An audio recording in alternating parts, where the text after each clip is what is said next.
단독 선관위 중 간첩단 체포는 미 블랙옵스 팀 작품. 한국어 능통 요원들 주축 경찰 복장으로 현장 덮쳐. 일망타진 후 경찰 차량 분승 군항기 편에 미 압송.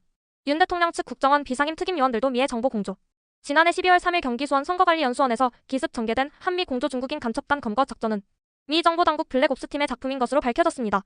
28일 복수의 정보 소식통에 따르면 이번 작전에는 미 정보당국 산하 블랙옵스 팀이 현장에 투입된 것으로 파악되었습니다.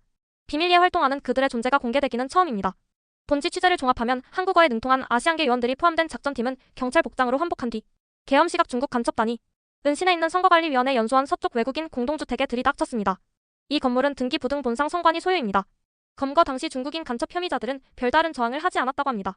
경찰 복장의 블랙옵스 요원들이 현장을 덮치자 큰 의심 없이 임의동행 방식으로 연행 요구에 순순히 응했던 것으로 전해졌습니다. 미 정보당국 요원들은 체포한 중국인들을 경찰차에 분승해 압송했고 같은 시각 정보사 요원들은 외곽에서 경계를 섰습니다. 경찰복 차림으로 급습한 것은 민간의 시선을 돌리기 위한 작전 계획으로 알려졌습니다. 작전 지역 주변에는 아파트 등 민간 주거지가 있었습니다. 계엄군의 연행 대신 경찰에 의한 연행으로 압송한 것이라고 미 정보 소식통은 밝혔습니다. 미 정보당국 요원들은 중국인들이 집거한 외국인 공동주택의 폐쇄회로 CCTV를 사전에 무력화한 것으로 전해졌습니다. 반면 한겨레 21과 HMN 유튜브 채널을 통해 공개된 농업박물관 주차장 각도의 CCTV는 정상 작동한 것으로 미뤄 이를 선제적으로 무력화하지 않은 배경에 관심이 쏠리고 있습니다.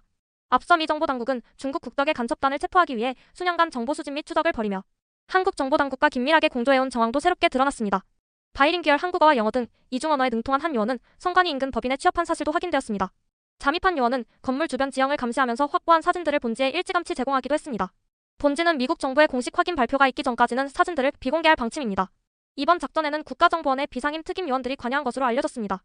본지는 윤석열 정부에서 수집한 상당한 분량의 정보가 미 정보당국에 건네진 사실을 파악했지만 문건의 구체적 내용은 확인하지 못했습니다.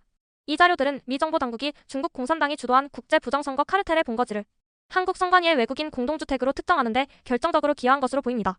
한편 수원 선거연수원에서 붙잡힌 중국인 간첩 혐의자들 중 한국 선거 가담자들은 주일 미군 기지를 거쳐 나하시 소대 모처에 비밀리에 구금하고 있습니다.